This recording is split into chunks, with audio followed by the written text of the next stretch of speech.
just escaped me, man.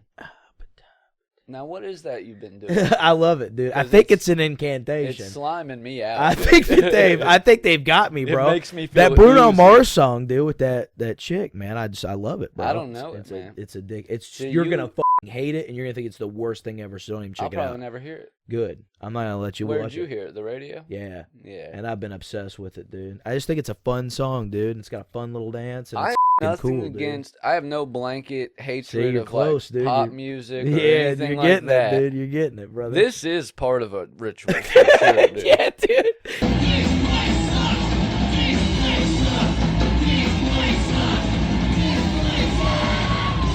That Ohio dude and that Kentucky. plays Ginger's a really, really good actor, man. I like him. And I've watched a bit of that Rings of Power show yeah, that he's in. Yeah, he's got that character down. What's up? I can't park my car here. All right, Is let's he an see. albino black guy, or is he just a white guy? And you know, man, I don't know what he's in that show. I mean, I think in real life he's just a white guy, but in that show, I don't know if he's supposed to be like a light-skinned brother. Dorlang. Lang, dude. Dorlang, man. It's the same as the Dora Lang investigation. We got to go back and finish what we started. You owe a debt. And you know, I can't find it, dude, and that's fine. Whatever. The point is, The whole man, goddamn state's a swamp. We'll see yeah, all I'm kinds sure. of land. Yeah, that there'll be looks a like plenty True of Detective, True Blood, True Blue. A lot of true shit going on. Yeah, man, I want to, now that you guys have finished it, because I didn't want to, well, I mean, we're on different, like there's a different profile on the account, but I'm gonna restart it, probably tonight. I'll probably watch the first episode again. You see my account? Yeah. I Tony love Sirico. that. I love that. I forget who I put as mine, dude. I'll have to look. Isn't that his name in real life, Tony Sirico? It's Paulie on the show. Yeah, His he name played. Tony Yeah, in he real plays life? Tony. Yes. Hell yeah, got slime, it. dude. But Hey, yeah, listen. I'm gonna. To the audience, thank you for coming to this episode. This one really means a lot. This one was important. My heart goes out to you. My heart, hey. My and heart now, goes out oh to yeah, you. I did the I did Catwoman from the Batman series. What do you mean you did? Oh, that's your idea. I did her, I dude. did her. I did a cartoon. You know Catwoman, right? Yeah, hell yeah, I yeah. fucked her. Yeah, I did the animated Catwoman. Yeah, then that makes sense. Yeah, and that's cool, man. And what kids are ever on there, or is that just default? That's comes up? default. Yeah. As for the nieces and nephews. Yes, but hell, welcome back, man. Welcome to the show. I got me a nice cold glass of gin, and we're ready to get tonic. Frosty cold brews down there from the Wendy's, and it's fine. It's not great. And you know, some weeks I drink vodka, some weeks I drink gin. You never really know. Do you ever drink vodka by itself? Disgusting. Full glass right here. No, when Disgusting. I drink vodka, I like Tito's, and I always mix it with cranberry. That's my go-to drink if I'm at the bar. That's what I like. Remember that night I did the set at Planet of the Tapes, and I drank too many of them, and I got sick. Yeah, you drank two, which was too many. Too many. Vodka is too. It's too much, man. And that was because he poured a whole glass of vodka, and then he poured a shot of cranberry, and I Yeah. said, "Whoa, brother!" Too much. I said, "Somebody get me the jack off in the box, man. I gotta eat, dude." You know, one time I went to a Narcotics Anonymous convention at Oh, the hell yeah! Was there Radisson like in former Covington. addicts there signing autographs and shit? Well, it's set up a lot like a convention because there's tons of people. There are celebrities in the AA sphere, so to speak, just in the sense that And Steve-O photo up at 4 o'clock, yeah, buddy. We got to get well, down there. There are famous people in there, but there's people who literally do a circuit of going around and like telling their lead because they have such a good The Brandon story. Novaks of the world. Well, there's a lady that's famous in AA that's like she's notable in real life. She runs some sort of art gallery in New York, and she's a character in Sex and the City. Oh, they hell yeah. reference her as a real person. But in her like 20s and 30s, she was best friends with Mother Teresa before Mother Teresa went to India. And then she went over there to Calcutta and visited her and stuff. But anyway, yeah, she's like a notable person in AA. I can't remember her name now, but people like her might have a booth set up where you go say what's up to them. They might be selling CDs of their lead or even giving them away for free. I got you. people who have wrote different fucking books. There will be some shit for sale, but mostly it's different specialty little rooms. Like, oh, we're doing a meeting over here for people who fucking travel for work, or like truck drivers, because they've got their own special challenges with staying sober. Like, lot lizards and all that. Oh, yeah, baby. But a convention can be cool, dude. I've been to two. I've been to three. I've been to an AA one and two NA ones. And, man, you get in a room with a bunch of drug addicts, and you get to shooting the shit. Hell yeah. And you realize at heart, we're all just ex-con trying to do right and get their kids back, Hell yeah. At heart. At heart, yes. At heart. And now, how would you throw your heart to a crowd of people if they were here Not right like now? that, Not dude. like that. Not like that. You know my go-to, dude. I fucking pull it out, wad it up, yeah, put the arrow in it, and fling it to you, dude. Typically, I give them this. That's dude. That's how I throw my heart to people. I hit them with this, and then hit them with that. You know what I mean? That's what I would hit him with. Because anybody I love, I'd hit him with the whoa, dude. I'd hit him with the whoa for sure. And by that, I mean the L-whoa, dude. Whoa! Whoa! Whoa! Hell Dude, yeah, I'd dude. take his Mike's head clean off, dude. I bet you would, too. But anyway, dude, let's get down to brass tacks here. Hell yeah. What you got going on this week, man? You had a good time? I did. I went to did a little bowling. Oh, yeah. Did a little bowling. Celebrated my boy Tim's birthday. That was cool, man. Happy birthday, Tim. Come out a few days after your birthday. But yes, happy God birthday. I bless hope you had a great day, buddy. I love you. And hey, we'll go hang out in the woods soon, man. Absolutely, dude. Flicks knife open. But yeah, we did that, and then took the week off from doing, the stand-up life, the open micer life, Yeah, took a little week off. I'm hit it back hard this week, and just getting ready for the big show in March. And planning on Monday. Yeah, man, we got everything is now locked in. I'm hoping the same day this episode drops, Monday, we'll have the event page, or at very least I'll have the flyer with the link to buy the pre-sale tickets and shit. Yeah. Gonna be $15 ahead of time, $20 at the door. There'll be a bar, 21 and up show. Yeah. Doors open at 7:30, shows at 8 o'clock. We got 6 great comedians. I'm sure we've mentioned it on the show, but one of us is going to host and one of us is going to do a set, and we're not going to decide till the day before. It's a surprise. Just as a surprise, then it forces us both to also write, a longer set to be prepared. Just and also have enough material to do the whole show hosting as well, So... Yeah, be a nice challenge for both of us, both ways. So, I think it's going to be great. Yeah, man. I think we can drop names now. We've got 2 comedians from Louisville that are hilarious, Jamie Shade and Greg Winston. And then 3 from Cincinnati, Max Jensen, Stone Schneider, and Jason Winkler. All hilarious. You guys are going to love them. Yeah. And this was just 2, people that we know and like that we were able to lock down on short notice. If the show goes well, bunch of people show up, we'll go with different lineups every time if we do them in the future. Right. Bring you guys the freshest comedians from the area, dude. No, I think it's going to be a big turnout. I think it's going to be great. I would also like to take a moment too for this episode and thank everybody that tunes in each week and listens to the show. Sometimes I forget even though our show's not huge, how popular it is to an extent, because I have friends and people that I know that legitimately listen every week, and it's always our hearts? Yeah, and our hearts go out to you. But it's crazy when somebody sends me a Snapchat and they're watching us on the TV or at work, or they've got us pulled up on their Spotify and they're just listening to the show. Yeah. Or people will send me a snap or a picture of them on the road, and I can see on their thing that they've got us pulled up on their Spotify or iTunes or whatever. So it's just cool. It's awesome, dude. man. It's nice. A good feeling. So thank you all. Lot. Yeah, it goes. That's why we do it. Way. But show up, show out. It's gonna be a good time. We're gonna have merch. We might have a friend of ours set up a booth. He makes merch and different band shit and stuff. We're gonna try to get him in and. Make sure and when you get there, man, get you a shirt, dude. They're gonna go quick and they're gonna go fast, and first come, first serve. So it's gonna be a limited run. If you want one of the first ever This Place Sucks T-shirts, make sure you get there early.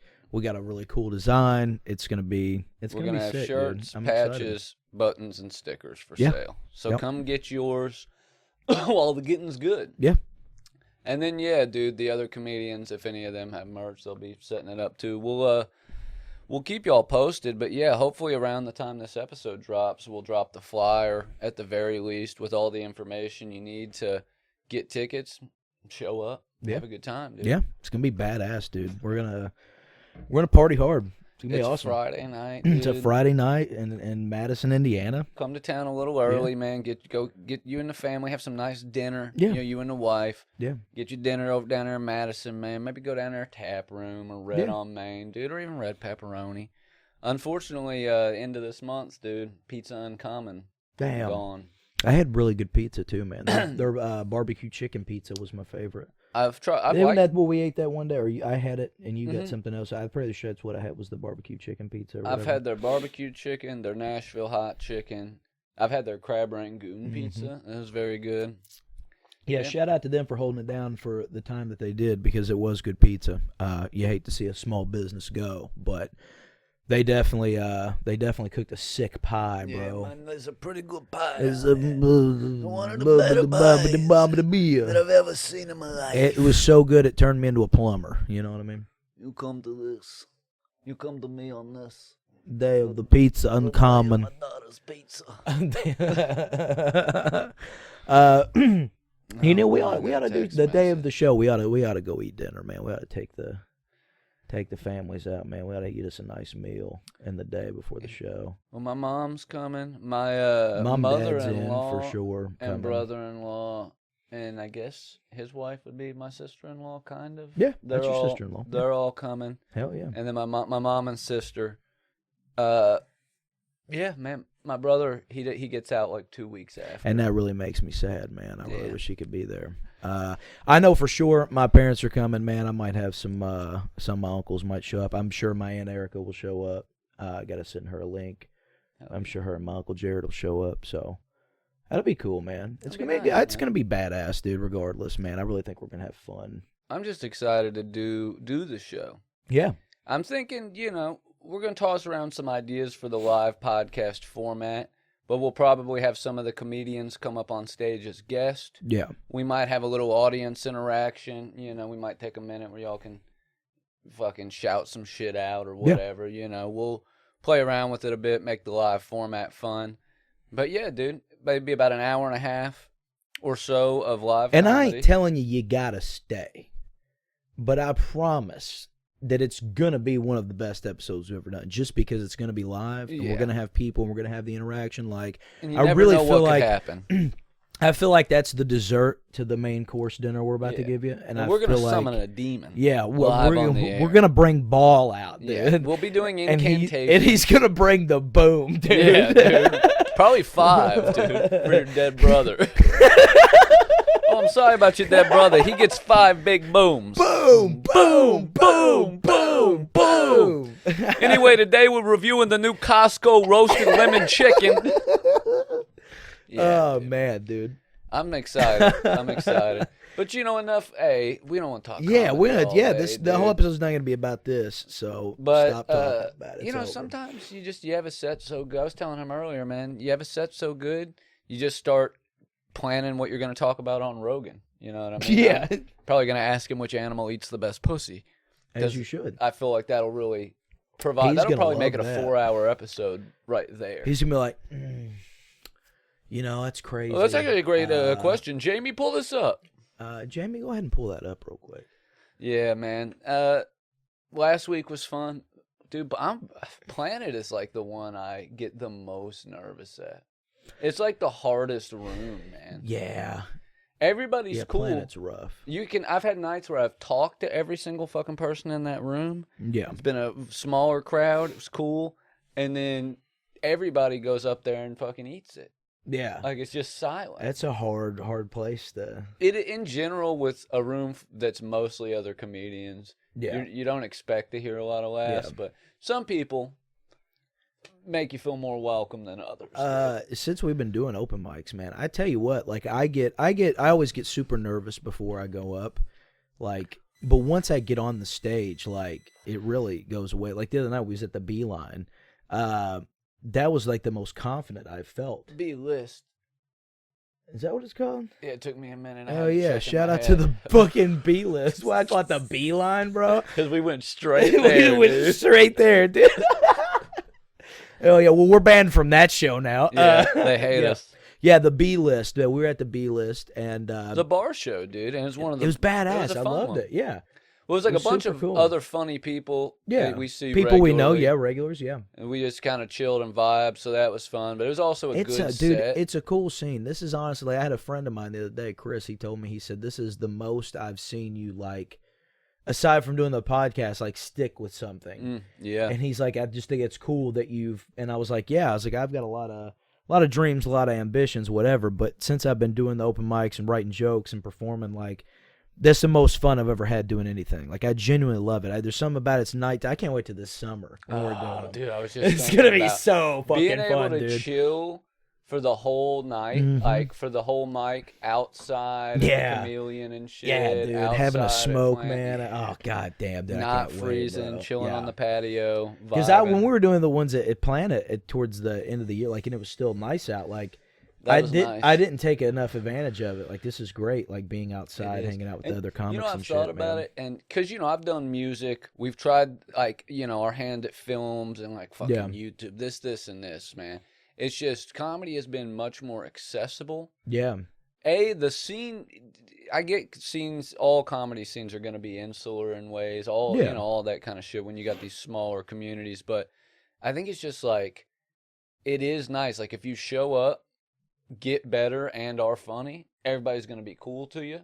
Yeah. 99% of the time. Yep. No matter what. And there's a low barrier for entry. You don't need any equipment like you do to do music or podcast. Yeah, you just show up with your jokes and go, man. And it's really given me a more sense of, and I don't know if it's really confidence, but, like, I don't know, man, just that feeling when you get on stage and you've got a whole crowd that just, the attention's on you. And I don't know, man. There's something about it, dude. It's a nice high, honestly. I get why people do it. Oh, yeah. Especially when you get a nice fucking... Because I'm really starting to get more, I get that rush. Not the rush of, like, going up and doing it, but the rush...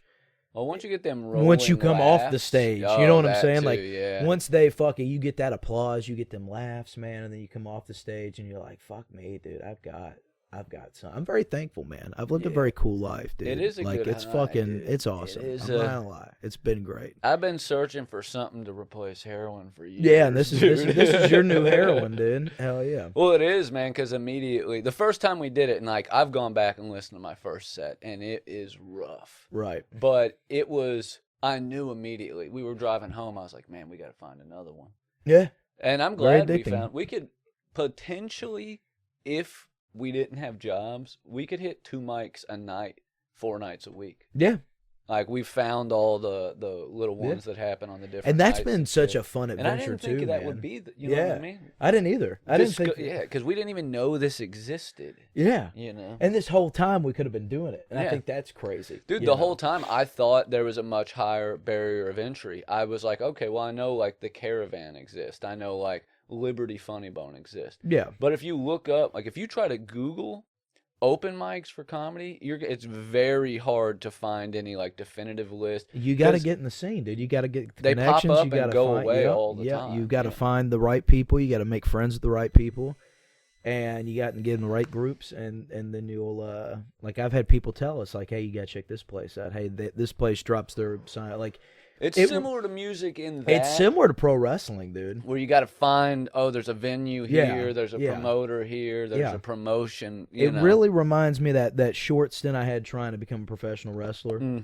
Like, because you've got the performance aspect of it, you've got the marketing or the networking aspect of it, you've got the marketing aspect of it if you have a brand. Like, meeting the right people to get booked on shows and meeting the right promoters, and, like, it really, and you have to go up on a stage and perform. Yeah. Like, it really has a lot of correlations of trying to be a professional wrestler in the indie circuit, trying to be in a rock band on the come up, trying to find shows, getting booked. Like, it all is in the same family. It's entertainment. Much lower cost of entry. Yeah. Because even wrestling, like, you got to pay for school. Yeah. If you don't pay for school, you've had to have spend a shitload of time or effort or Or money your family's somewhere. in the business. Yeah. Some type of, in. To where you've got Yeah. those skills. But with without comedy, going to man, you school. just show up and fucking roll, dude. Music, you got to have equipment. Yeah. I mean, to have a band, you're talking about spending several $1,000s. Yeah. To have the equipment to form a fucking band. And that's crazy. Just to be able to practice before you even get a show. And I used to hate that we never did anything together. And then it's so now, hard to do a band, man. yeah, It's that's so what I'm saying. difficult Like, these days. hindsight this you being can do on your own, which you did. You Right. were like, well, dude, I'm just gonna go try it. Yeah. And you didn't have to have another fucking person to fucking play this part or play that part because you only need to be the only one up there. Yeah. That's what's nice about it. And that's still but doing like it together. Yeah, doing what we do with the podcast and the shows and like traveling now to do comedy and shit. Like, it is cool. Like, I'm glad that we've got this together now because I always hated that we didn't do a band together and we didn't do all these things. But like, we've accomplished more together than anything we've ever done separate from each other. Yeah. Because I had tried filmmaking when I was school. I had people I was running with. I was trying to do that and this and all this shit and photography and like now, and same with you with bands and all sorts of other shit. Like, now we've got this, and we've accomplished more together than we ever did by ourselves, trying anything that we had any kind of interest in. And I think that's neat. It comes full circle. It's nice. We're good motivators. Let me glaze dude. you, dude. You know what I mean? I Yeah. think we motivate each other. And we do, yeah. Because I will directly shit talk and Yeah. be like, yo, we gotta fucking do Yeah. this. Don't be, fucking being this way. But you will drag your feet, maybe, and like whatever, something, and then all of a sudden just jump in and do it a lot more easily than I will. So you like motivate by saying, fuck it. Yeah. So it's well, like when I did the first one, when I did the first ever open mic, I had found Planet and I signed up. I sent them an email and they couldn't get me on. I was on vacation the week that I tried to get on the mic, and it was going to work out, and it didn't. They put me on like the next month because they didn't have a spot, so I had to wait a whole nother month after I had signed up. And then I remember he was telling me, he's like, hey, we're going to go to Skanks Fest and we're doing the podcast now. And like, if we're really going to try, we need to go hit open, we need to do something. And so I signed up and I just went straight in. I wish that he would have been there with me when I did the first one, but I had my boy Tim and his wife take me down, and it was fucking insane to me that I did that, because that night, still to this day, like all of the mics I've done, it was a fucking big crowd that night. Oh yeah. And like getting up there, just going up and doing that is crazy to me now, because I always, like I was talking about earlier, I'd be nervous what before I go motivated up. me. Yeah. But that's why I wanted to do it, because I wanted to show him like that I was serious about it, and if I didn't go ahead and do it, I didn't want him to not think that I wasn't serious. See, you motivated me in a way to go ahead and just fucking bite the bullet. And when I saw him do it, and I was like, well, I already knew he was funny, so it wasn't going to be a question of like, does he have the ability to make people laugh? I was like, if he breaks that barrier of like stage fright, then I have to do it behind him, because it's like a commitment thing, you know what I mean? So I was like, hell yeah. But it was, dude, God, like, I was so fucking nervous the first time. Oh yeah, dude. and then your first time was my second time, so I was just as nervous. I still get nervous. I mean, you hear pros talk who still dude, get nervous. I could never imagine not getting nervous. Like, I watch in the short amount of time we've done this, I watch like other comedians. Like, I watch like a full special or whatever, and you're talking 45 minutes to an hour. Somebody's on stage and they don't stop, and they're. That's just a professional, man. You watch Sam Morril, you watch fucking Shane Gillis, you watch Theo Von, you go back and watch Old Chi, you watch Dave Chappelle, you watch whoever. Like, it's just crazy that people get in there and they go up and they do it and they don't stop and they've got it all planned out, and you don't just go up there and not fucking know what you're gonna say. That's insane to me. Well, anybody that thinks you just go up there and fucking riff, you know what I mean? Like, that's not. I've even seen people with, I have a specific story I'm going to tell, but they don't have, like, the punch points. You might not even, like, because I think funny stories, because plenty of comedians, like, don't have classic set-up punchline jokes. They tell a funny story that's peppered with jokes. You know what I mean? Yeah. But these people will have the funny story, but leave out all the jokes, leave out all the points that punchlines should be at, because they just think, oh, dude, I've told this story to my buddies and they laughed, or whatever. Hey, you got to prepare some stuff. It's difficult. And then you prepare some stuff, and they laugh at the parts you didn't even mean to be funny, and then don't laugh at the punchlines. You never know. No, you don't. Or different That happened crowds. with the one joke I've got about the smoking the spice. Yeah. And I always say I'm going down to the trailer. Everybody laughs at the trailer every time I tell that one. They laugh. The trailer gets them. Oh yeah, and that was just a throwaway line. Yeah, that was time. just I was going down the trailer. Now you got to add it in. And I heard everybody laugh. So, well, I've played myself, Yep. dude, and I have to. Or dude, you'll have stuff that's like a fucking, they tell you, give your jokes, like if it hits, let the laughter hit. You know what I mean? Like don't fucking. Yeah. So you're supposed to anticipate which part of your jokes they're gonna laugh at, but different crowds might laugh at. You'll pause for one crowd. On one part, and they don't laugh at all, and at the same part, that you're talking over their laughter. You know what I mean? Yeah. It's let's get out of fucking talking about comedy. We're a couple of fucking dorks. Dude. Yeah, dude.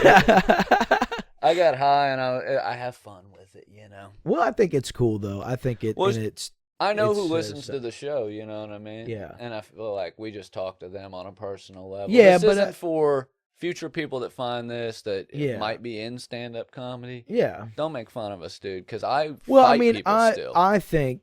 If you make fun of us, then you probably fucking suck, because we're just two dudes starting out that are really having fun in the scene. And I hope that if we do stick with it, this does work out. And 10 years from now, whatever we're doing with comedy, I don't ever want to lose. We'll find this cringy then too. And I know this will be cringy, but like I hope that future me still enjoys it the way current me is enjoying it now. Well, I was gonna say, and I hope this is a time capsule for future me to listen and say, hey, you really enjoyed it. Stick with that. Like, don't lose that feeling of I think the freshness it's fun, man. and the nervousness are part of what makes it so fun. Mm-hmm. It's like, we're still because I don't ever see myself not being anxious to go on a fucking stage. I'm still asking myself when I go up there every time, like, what are you am doing? I funny? Yeah.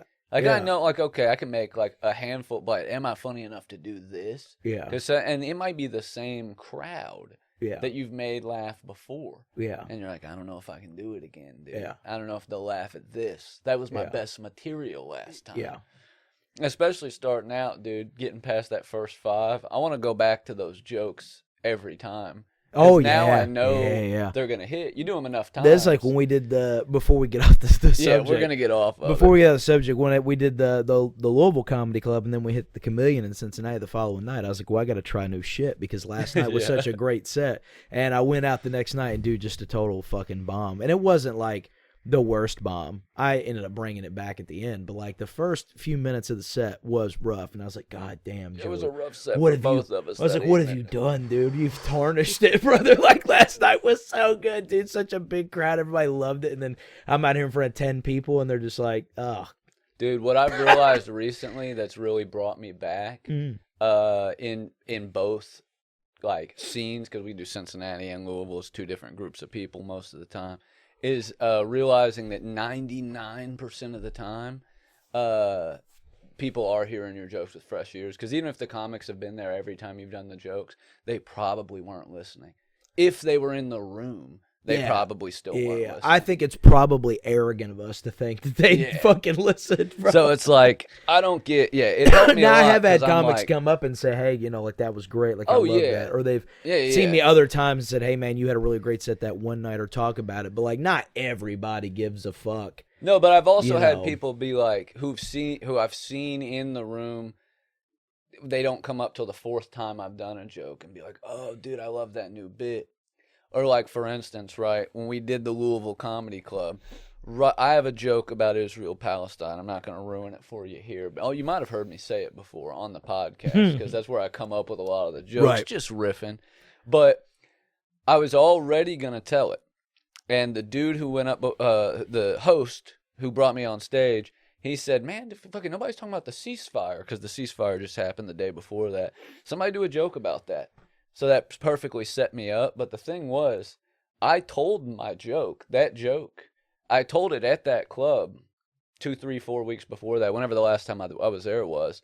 And like 6 or 7 of those guys were there. Yeah. And 2 of those guys, including the host, came up to me and was like, yo, off the dome, that was perfect.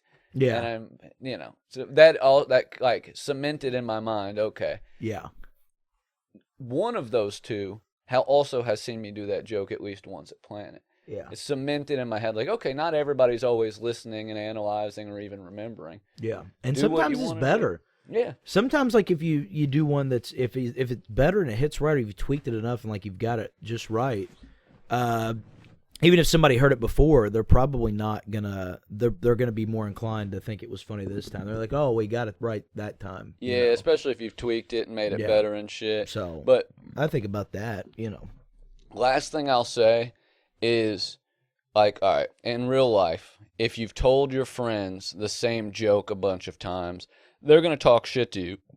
Be like, oh, this one again, we've heard this joke a million times, this sucks.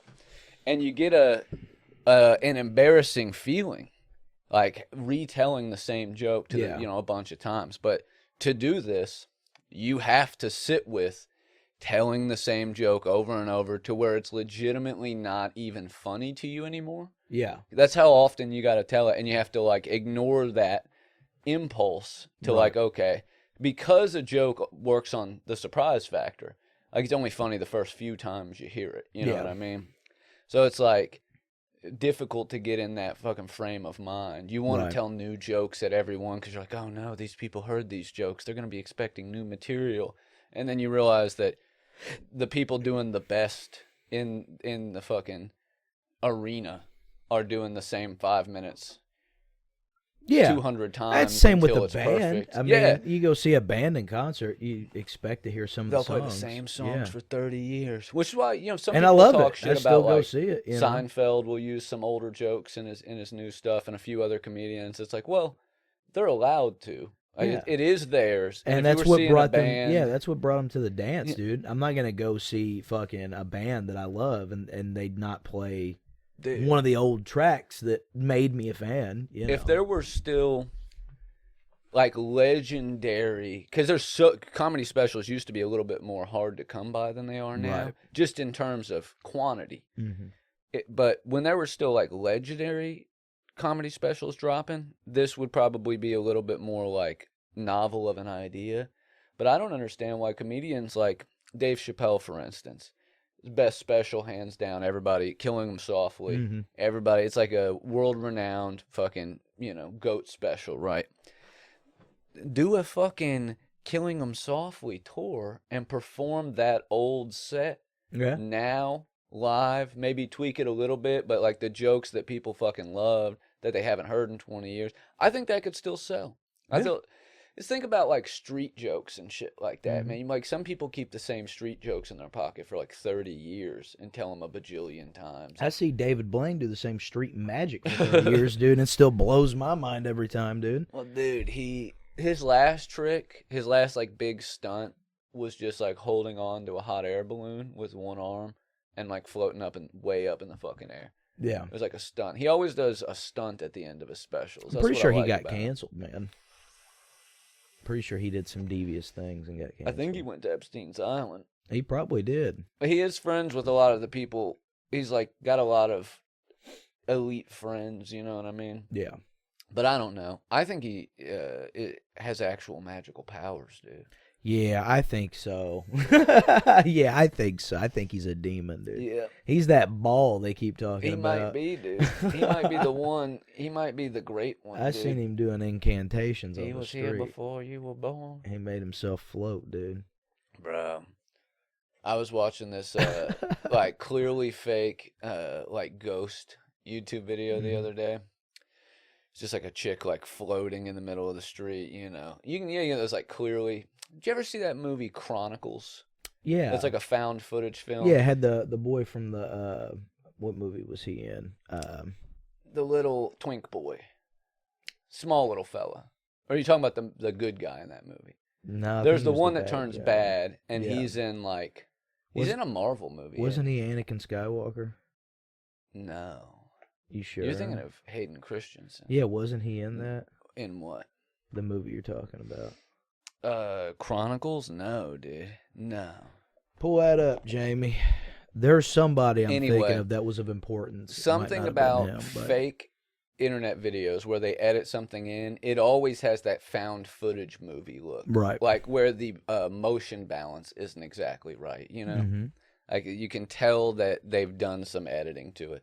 But it was one of those, and I went in the comments, dude, and it was just like thousands of people doing that thing where they definitively say something absolutely insane. Like, oh, this is just due to fucking the negative vibration of the person's spirit. And I was thinking of Jumper. That's Jumper. what Hayden Christensen was in. Yeah. Yeah, Jumper. I remember. But I'm Jumper. pretty sure, I'm looking up Chronicles now because I'm pretty sure there was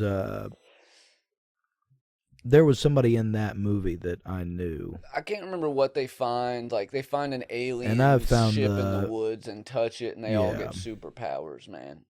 And they have to... One of the kids turns into, like, a dickhead with his superpowers. You know what I'm talking about? Yeah, I clicked on the wrong one. I clicked on Chronicles of Narnia. No, it wasn't that, dude.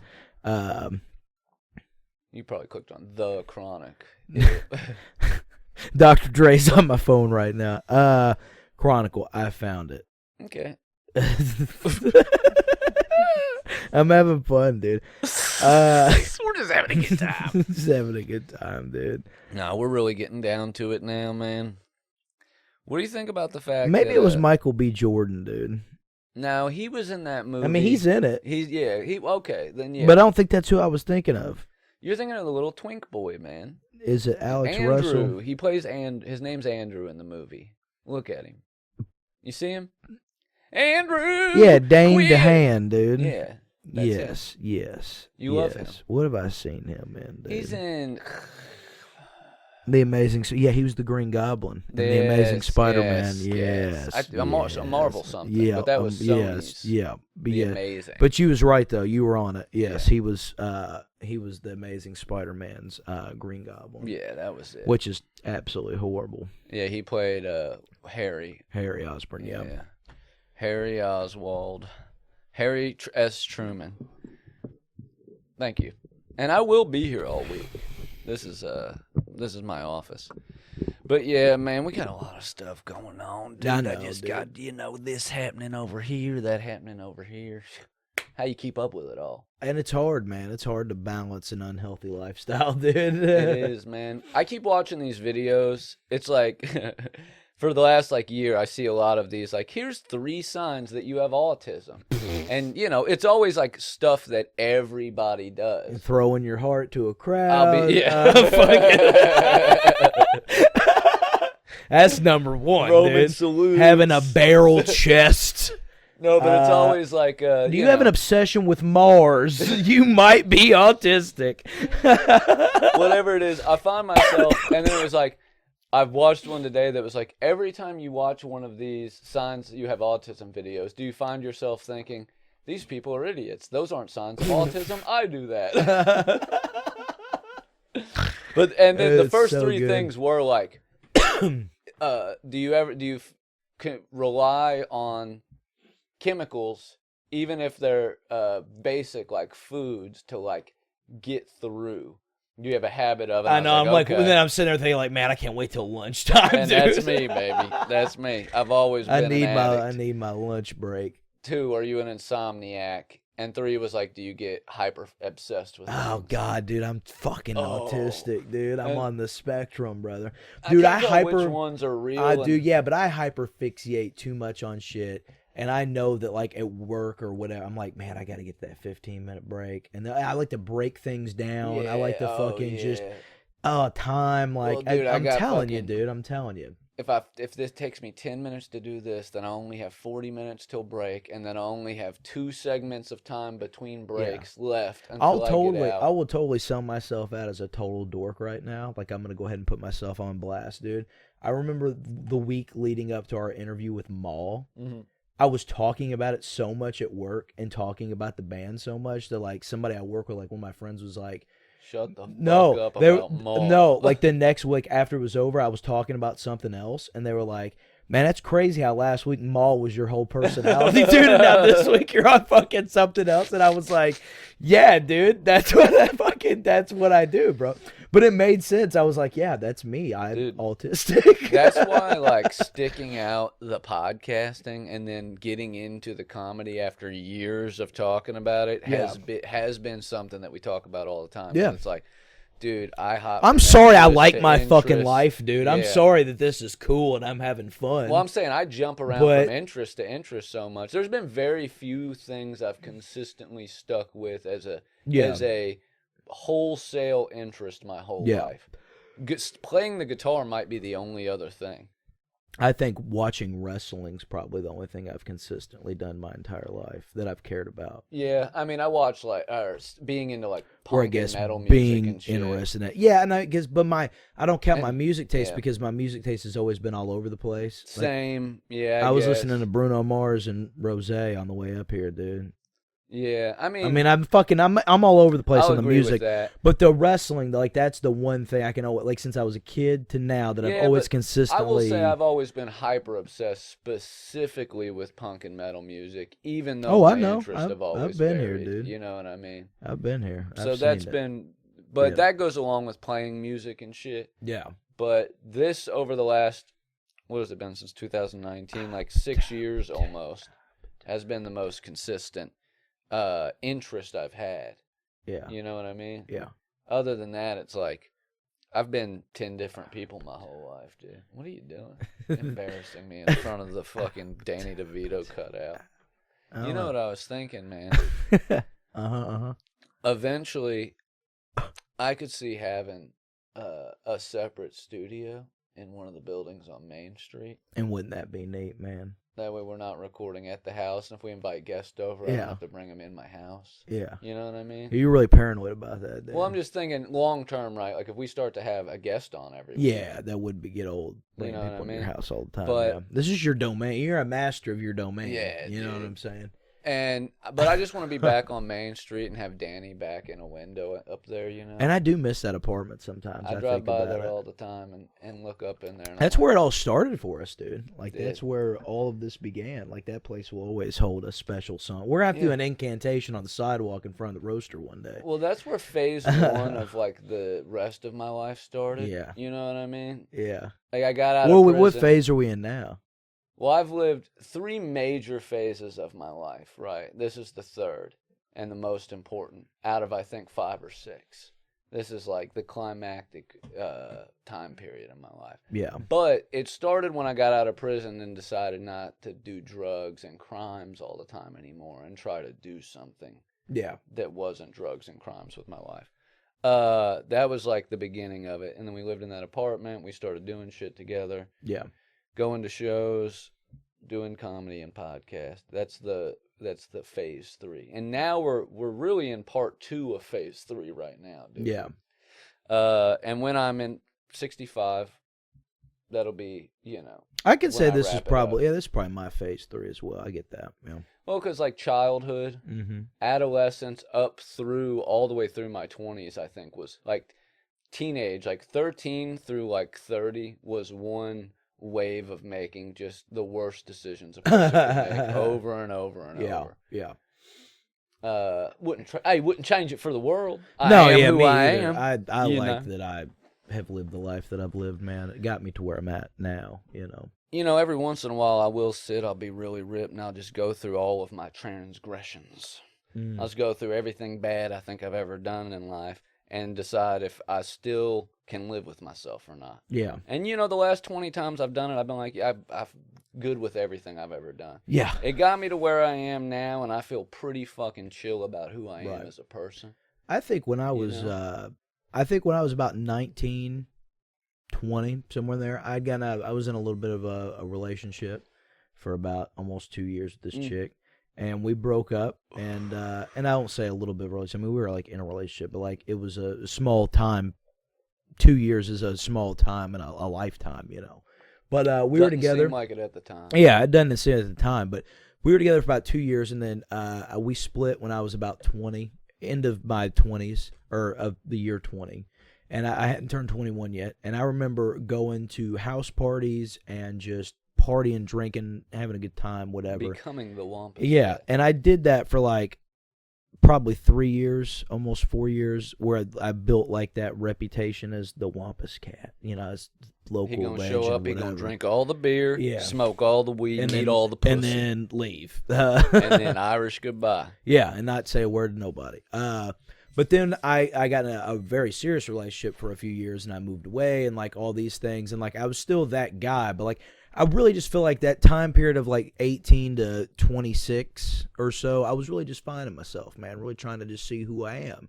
And now, on the eve of 33, I like who I am. I like where I've become. I've made a lot of great strides to be a better person, not towards just people, but just in life in general. So since I moved back home in the past, 5 years now, 4 years, whatever it's been, shit's been great, man. Shit's been. I think this is year 5. This because I moved back at the beginning of 20. No, I'm good.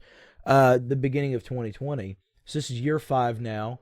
I've made a lot of strides. That was the kickoff of your phase 3. Yeah, that was the start of my phase 3. And like I said, dude, I've spent 5 years now doing my best to be better, to do better, to not be how I was prior to 2020.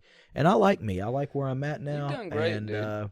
I would say, I've told people, when we reconnected in like 2013, you were already changed from who you were in high school.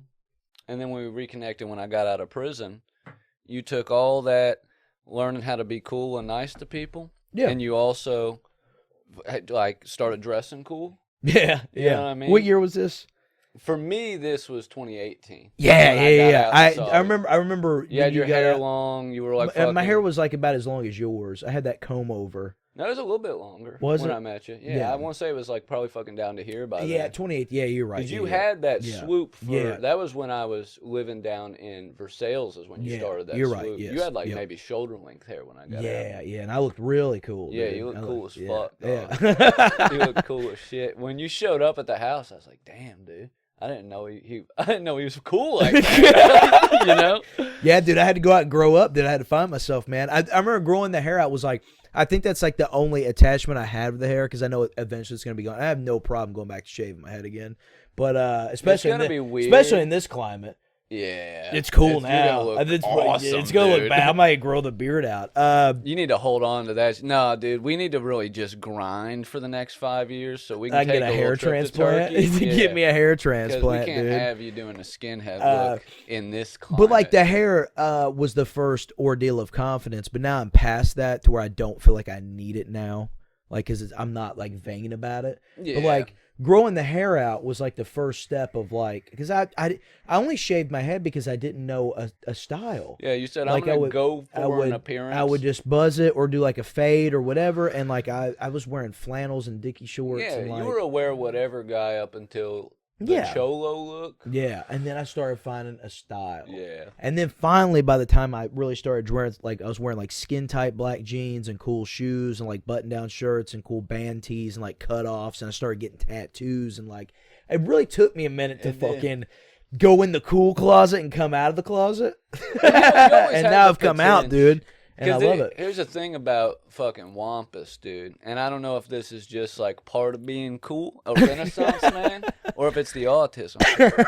But you have a lot of varied interests, right? Like you could have went any way. You could have been like I wear a jersey every day type of dude. Yeah, I could have been. I mean? Yeah. You could have been you could dress like in the Ariat country style clothes, you know what I mean? The Ariat, however the fuck you say it. Yeah. With some fucking boots. You could have went in any direction. Yeah. And I decided to mix them all together. Well, you committed. Committed to just doing something, fucking picking a style. I like I always still do wear sports shit and all that. I'm just saying in general, I do like my sports shit because I do love sports, and I still wear, whatever. But like my buddy Neil that owns Western Evil Clothing, check out Western Evil. I remember meeting him when I was like 18. Oh yeah. And he's always had a really good. He's a fashionista. I mean, that's what he does for a living. But when I met Neil, I met him at this horror convention, and I remember he was selling. He had his shirts and all his shit set up, but he had like this bucket of pins. And I was going through them, and I was seeing like Misfits and like all this stuff. And being from a small town, didn't he kind of have that kind of black craft style before they did? Yeah, dude, he really did, bro. He doesn't. I remember seeing their shit before I ever heard of black craft. He doesn't get enough credit, anyways, because he's amazing. But being from a small country style town, and there's nothing wrong with that. But the shit that I liked was not especially once I got out of school, because like I said, I'm like 18 at the time, so like I think it's like my senior year maybe, or I just graduated, and I was really, like I said, trying to find myself, and seeing him the way he dressed and like that kind of shit, it really did inspire me. And so buying those pins and talking to him, and then we became friends on Facebook, and seeing how his style evolved, my style's also evolved. I do owe him a lot of credit because he kind of gave me that confidence. I was like, man, dude, I'm an adult now. Yeah. I can dress how I want to dress. If I want to wear skin tight black jeans and dress shoes and fucking a cool just a misfit shirt or a fucking monster shirt or whatever, you know. After high school, you lose that consequence of like, dude, the first day you would throw on like a new fit, and then walk into that school at like 7:50. You were just like praying to God that everybody didn't immediately start clowning you on whatever. Because, you know, I made some bold choices. Yeah. I'd show up to school in fucking makeup and fucking, you know, fishnet armbands. You want to know the most bold choice I ever made in my high school career, dude? Let me tell you. I walked into school the first day of my sophomore year, okay? And I literally remember telling my mom, like, I got this cool fit that I'm going to wear first day of school that I thought going into the door that I was gonna be I was gonna make a fucking statement. People were gonna say, "God damn, like Joey's really fucking like, he's 15, brother. Like he's fucking, you know, he's you know what I'm saying? Like he's 15, that brother. Boy he's 15. Almost old enough to drive a fucking vehicle, dude. Like I tell cool, you this, brother. he's getting a Mustang now. Yeah, Dude. And he's gonna drive them for 15 years, dude. But no, so like I come into school, I've got my fit out. I've cut my hair the day before sophomore year. I shaved the sides completely, almost bald. Hell yeah. And I had a mohawk. Yeah, fat one. I woke up at 6 a.m., dude, and I took a handful of putty and just crammed it through there and trying to spike it. To be glued. Yeah, got that fucking spike as good as I can. I've got on, this is my fit. I come in, I've got the black high top old school Vans, the black with the white swoosh, okay? And I've got white socks on with it. I've got above the knee. I'm wearing above the knee shorts before it's cool. And they're silver gym shorts above the knee. And I've got an extra large Batista WWE t-shirt on with a spiked mohawk, dude. And for some odd reason, walking out of the house today, I thought, man, I'm the coolest motherfucker alive, dude. And now thinking back, man, god damn, that's insane. That is diabolical to wear that outfit at any age. You were 15. I was 15, bro. Let me tell you something. I was feeling myself, but also I hope that kid knows, dude, that he grew up to have a fucking fashion sense, dude. Freshman year, I'd already committed day one of freshman year. I started wearing makeup. Oh yeah, dude. You were like Robert Smith, like first 6 months. Usually, dude, I've always been a pretty black, clothes type of guy.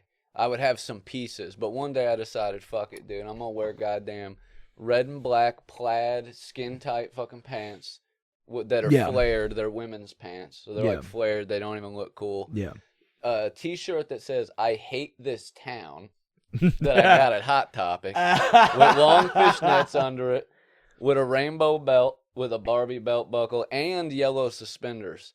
And I was walking to my first period class, and shout out Brent McMahon, dude. You can still get stuff for this, dude. He said, "What the fuck, faggot," and tripped me. Yeah, dude. And he was standing next to you-know-who, dude, who I had a problem with in high school. Yeah, yeah. I don't have a problem with now. And I really don't have a problem with Brent McMahon. Don't go stuff yourself, dude. I'm sure you're fine now. Yeah. I fucking hope to God. You're in your 30s still suck, I'm pretty sure he's a millionaire and he's never gonna hear this. Oh, well, either way, he's dude, like a CEO now. I'm pretty sure. He's a hobo, dude. No, I'm just saying, like, I don't. No, yeah, I don't know him. Bless him, dude. I didn't know him then. I don't know him now. I couldn't pick him out of the lab. I'm just saying what I've heard. I'm pretty sure he's like well off. Well, I don't think he cares. That's cool, man. Yeah, good for him. And like I said, God bless him. God bless him. God bless, dude. But yeah, that was what I was rocking. And thank God there's not a single picture of that. Now Andrew, I gave those pants to him because he didn't give a fuck. Yeah. And one of our best friends, Andrew, he's been on the pod before. Y'all know him.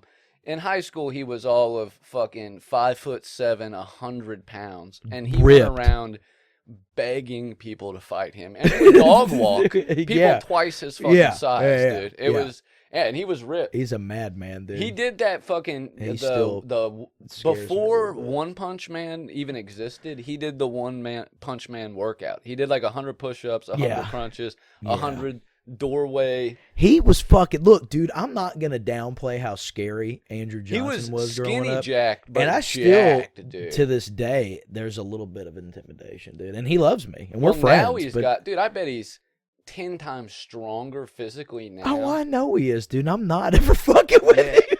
I've seen him, like, we'd be down in his garage working, dude, and watch him just, like, one-hand a 90-pound moped motor, dude. Like, nothing. Just pick it up by the fucking, like, sharpest angle piece of metal. And I'm glad he loves me, because he fucking headbutt me one time when I was, like, 13, dude, and scared the fuck out of me, and I never, to this day, I'm like... I don't remember what we were fucking around doing, dude, but... You're never too old to... You can't whip your dad's ass, you know what I mean? That's how I look at him, like... I don't care what age, whatever. Like, that's dad, and I can't beat dad up. You know what I mean? You know, his fuse is a lot longer now. Thank so God, dude. Worry about that. Thank God. All right, quit glazing Andrew, dude. But I gave him those pants. He wore them all the fucking time, dude. And he would always like, try to show off his hog in them. Yeah, I remember that. He'd be like, if anybody would say anything to him, he'd be like, I'm showing the girls my dick print, dumbass. And it's crazy, though, like that you said that earlier about when you got out of jail and you see me, you're like, oh, wow, like, Joey looks cool now. Like, that's one of the biggest compliments I could ever get. Because you always inspiration, too. Like, dude, you always went above and beyond to look the dumbest as fucking possible and wear what you wanted. And I say that, like, in a, not a backhanded compliment. Went very dumb a bunch of times. Yes, but you ended up finding your style like I did. And I could always remember, like, man, like, Jordan wears whatever the fuck he wants. I hope one day I can get to that point, because I always got clumped into wearing whatever and like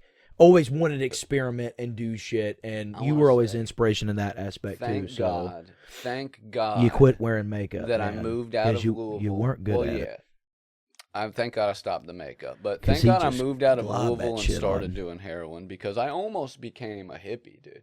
When I lived down in Louisville, I started wearing, like, tie-dye shirts and, like, hemp jewelry and bullshit like that. Go barefoot all the time, wearing shorts all the time, like a peasant, dude. So I fucking, once I got on and then off heroin. Thank God you didn't end up at a festival somewhere. God, I could have been one of those festivals. Shout out Jake Morris, dude. Yeah, I could. He loves fucking McDonald's, dude. He loves McDonald's and festivals, and the Grateful Dead, dude. I don't, and that's not me backhanding any of those people. No, I love they're those fine. people. My cousin's in the scene. I love it. But it's I'm just cool, saying, dude. I could have went a much different way, and that's not me, dude.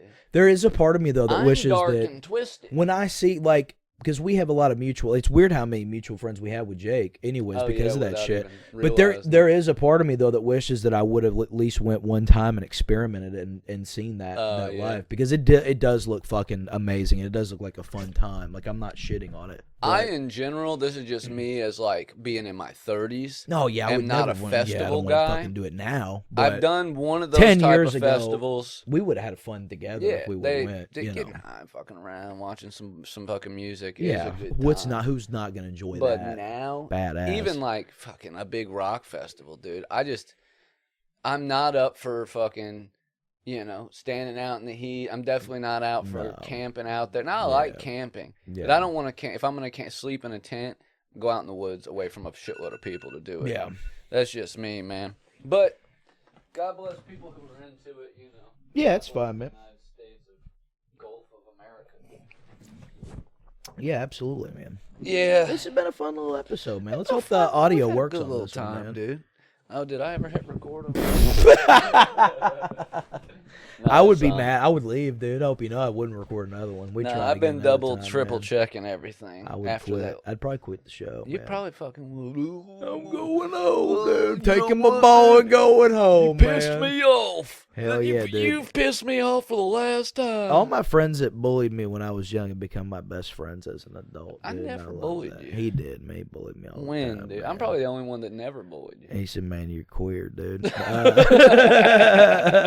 No. Maybe, dude. No, I'm not talking about you, but like David Noble and like fucking Justin Hunt and Andrew Johnson. I'm name dropping everybody, dude. No, they ended up becoming some of the best friends I've ever had in my life, man. I'm very thankful for them. I bullied I'm still David never a little. I wouldn't say bullied, but there was a period of time where I fucked with him in a very heavy way. Me and David one time when we were kids were skateboarding and we were wrestling, and I kicked David in the back of the head. Oof. And out of just fucking pure just being mad and being a teenage boy, he turned around and punched me so hard in the eye that it you could hear it. It sounded like a gunshot went off, and he knocked me out. When I got up, I had a golf ball sized knot on my head, and David was in tears because he thought he killed me, and he thought that my mother was going to kill him. He went to Speedway. He got a bag, just a Speedway, and he went over to the fountain and filled it up with ice and ran it back down the hill to where we were at and put it on my head. And then walked me home and told my mom what had happened and that we were cool. So several years later, we were at Point Park, and somebody had boxing gloves, and everybody was boxing. And I said, man, I want David Noble, dude. And for a good, 2 to 3 minutes before I gassed out, I beat the fucking shit out of David Noble, dude. But no, in all seriousness, though, like that was one of those moments that made me and David friends, was him hitting me in the fucking face like that, because he took such good care of me after that I knew he really was like a bro. And same with Justin Hunt. Dude, Justin Hunt would I remember twisting his ankle one time we were fucking around, dude, and he hit the fuck out of me. But he wouldn't let anybody else do it. He would have took an ass whooping before. Yeah, hell yeah, dude. Man. We did, man. I want to just say, honestly, shout out to the First Baptist Church for constantly taking up for us, letting us hang out in their parking lot. Because we literally spent our teenage years skating and fist fighting in that parking lot. Yeah, dude. And I made a brotherhood with friends that I know were always there. The Josh Nortons of the world, man. Fucking David Josh. And all those guys. I still talk to at least am on cool terms with 95%. Oh yeah, absolutely, dude. Then, absolutely. Man. Very few people. It's very cool, man.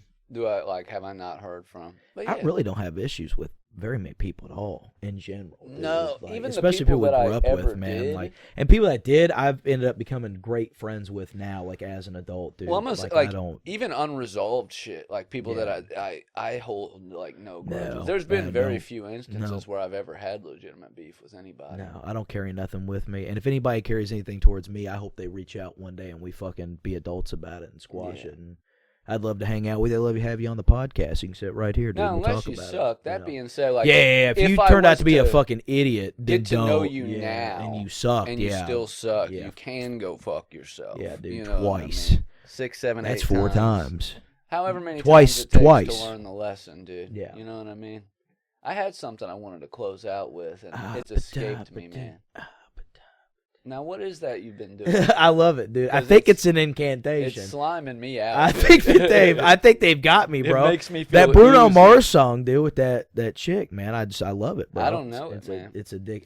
You're gonna fucking hate it, and you're gonna think it's the worst thing ever. So don't even check it out. I'll probably never hear it. Good. I'm not gonna let you watch it. Where did you hear it? The radio? Yeah. Yeah. And I've been obsessed with it, dude. I just think it's a fun song, dude. It's got a fun little dance, and it's fucking cool, dude. I have no blanket hatred of dude. pop music or anything you're getting that. it, dude. You're getting it, brother. This is part of a ritual, for sure, dude. Yeah, dude. But I got nothing against. I just never turn on the radio. You know what I mean? I work with the radio, so I have to hear it. Well, you hear a lot more updated stuff. Even when I worked, when I worked. I seen the video on Instagram Reels and didn't think anything of it, and then I heard it at work a couple days later, and I was like, "Oh hell yeah, it's a banger." Dude. Now that was going to be my caveat to that. Is that the only when I did listen to the radio, they only played oldies. They would play classic rock or this oldies country station. Yeah. But the only time I ever hear new music is when it goes viral on Reels or something. It's fun. It's a fun tune. Because I never turn on the radio. Yeah. I miss the MySpace music days. Yeah. It's not just that MySpace was around, but I was also much more active in seeking out new bands. Now, you could probably potentially find new bands on Spotify through the playlist and shit like that, but I just don't. I don't got it in me no more, kid. And here's my caviar to that, dude. I fucking hate eating fish One eggs, of these brother. days, dude, I'm going to buy you a dictionary. You're going to up that vocab. Anytime I say a word. It's crazy because the other day I made to say something I made a Faustian bargain. I made a Faustian bargain that they did receive a dictionary to read and learn, to be adequate and educated like you, madam. To be what? Why don't you have a fucking... Did why don't you set on it and adequate and adequate? Yeah, etiquette and adequate? Yeah, dude. I'm going to be adequate, dude. The adequacies of this conversation, dude, have Faustian my bargain, brother. You know what's crazy? An incantation, if you will. I fell asleep listening to a fucking audio book. Of course you did, dude. I'm sure you're gonna hit me with the basic gestalt. See, there's another one, dude. You know what I mean? I said gestalt once to him in 2013. He's never let go of it. Nostalgia, you remember that? Oh one, yeah, dude.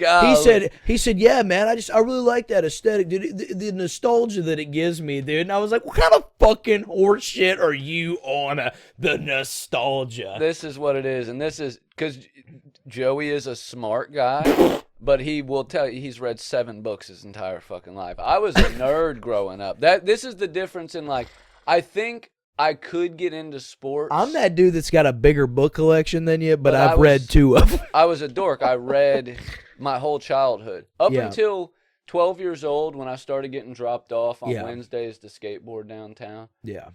Spent all of my fucking nights reading, dude. Yeah. I was constant. First of all, there's nothing wrong with having proper grammar and a good vernacular. There's nothing wrong with that. I'm not shitting on it. I like to... No. I'm not being a dick. I put so much effort into everything else that sometimes I tend to dumb down those things because, like you said, I am an intelligent guy. I'm a smart guy. That's fine. I just don't... Funny when you grab onto the specific word. I think it's funny to do that to you because I know... Now, he will go home and look it up, and then he'll start saying it all the time. Yes, like, he now knows what a Faustian bargain is. I love using it, dude. I love using it. I am like a fucking... I'm silly. He's a silly putty, dude. I'm silly putty. You press him against the word, and it's sticking to me until I wad it back up again, dude. And it's that hyperfixation. It's the autism, and... we're going to delete... Let's start this episode over right now, dude. I do the same thing. I love when I learn a new word and I just start throwing it out there. The people that... The people we talk about on the show that stay to the end, that get a real treat, they're going to love this. This is why you should stay at the end of the show, show falls apart at the end. Yeah, we get and it's too fun, high. Dude. It's fun. I had this issue. You know how you can tell when, like, somebody has only ever seen a word written down, so they say it weird. They never heard it said out loud before. And then you have most of the time. You have the inverse of that, where people have only heard a phrase out loud. Yeah, and they've never written it. Yeah, like bone apple teeth. Remember that? Like tweet from way back in the day where somebody didn't know how to say bone apple teeth. All kinds of little phrases like that, dude. Yeah. But I had that. Like, I had a big vocabulary as a kid, but I would try to use it in like fucking academic team or something, and I wouldn't know how to actually say the word because I only had seen it written down. Trying to think of an example of one that I like said wrong. Rendezvous. That was a fun one that I knew, and I knew what it meant for probably 2 years because I read it in, I don't know, a fucking Lord of the Rings book or something. But I never, and then I'd also heard the word rendezvous out loud, and I just thought that was like the fancy pronunciation of a different spelling. So I would read the word, and I thought it was rendezvous. And I was like, rendezvous must be the French word for rendezvous. Damn, dude. You know what I really mean? Off. But I was way off. I think the first time I ever really experienced like a defeat in a social setting I was probably like in 2nd or 3rd grade. I can't remember, but I was in a spelling bee at school. But it was like a spelling bee we had like during the day. So it wasn't like a big audience. Yeah, it wasn't like a big audience of people. We were like all lined up and and I remember getting to like the final 4 in the class or 3 and then fucking up. And I knew people thought I was stupid. And it was like a moment in time where I was like, I really thought I had something. I was really out here impressing the smart kids, because I could spell fucking 2-3 different ways. You know what I mean? I was okay in the spelling bee, But that's why I always have known the difference between 2 and 2 and 2 and there and there. Oh, like, yeah. Because I was like, so hyperfixation. I had to know and I had to get them right for that kind of shit so people wouldn't think I was fucking dumb. That was my Didn't have any common sense. wheelhouse in school was like grammar and fucking English and shit. Just like I wanted to.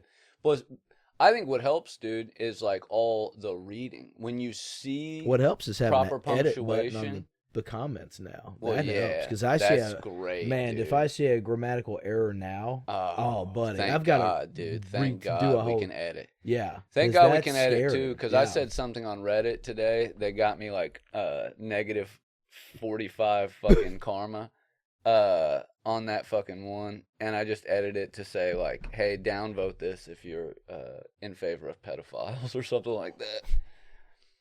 No, it's always nice to do that. Yeah. If it goes awry. You got anything else, man? Yeah, I was trying to finish up balls something, are hurting, and then we dude. got off of it. What were we talking about? Rendezvous. Yeah. Spelling The bee. roundabout. I can write down. I'm great at writing like spelling on paper. Yeah. Because I can think about it and see the letters in order. But at the spelling bee, dude, I would always fuck words up. Never was like a champion spelling bee. You know what I did well in? 5th grade, I was 2nd place in the geography bee. Do you remember the geography bee? I failed that. I didn't make it. No. I had a globe. I found one at a flea market. Almost bought it. It's called a fucking like view something globe, but it had a bunch of buttons on it, and it had like quizzes built into it. So it would like say, this is a country in Africa located between blah, blah, blah, blah. And then... Speaking of that, did I tell you about the tattoo I want to get? Mm-mm. I'm going to get the Earth, a spherical Earth, and I'm going to write, Earth's not flat, dumbass, around it. Because flat earthers are the worst people you will ever meet. Yeah, and you're going to get a tattoo about them? Yeah, I'm going to get a tattoo about them. Yeah, I like it. Yeah. I like it. I'm going to do it. You could do it in like with a banner. Yeah. Floating around it, kind of fucking traditional style. Yeah. Earth's not flat, dumbass. I like to propose a new theory that the Earth is actually in the shape of my penis. I call it fat girth. Fat girth theory. Hell yeah. Thank you. This place sucks. We'll see you next time. And it does, dude. It sucks hard.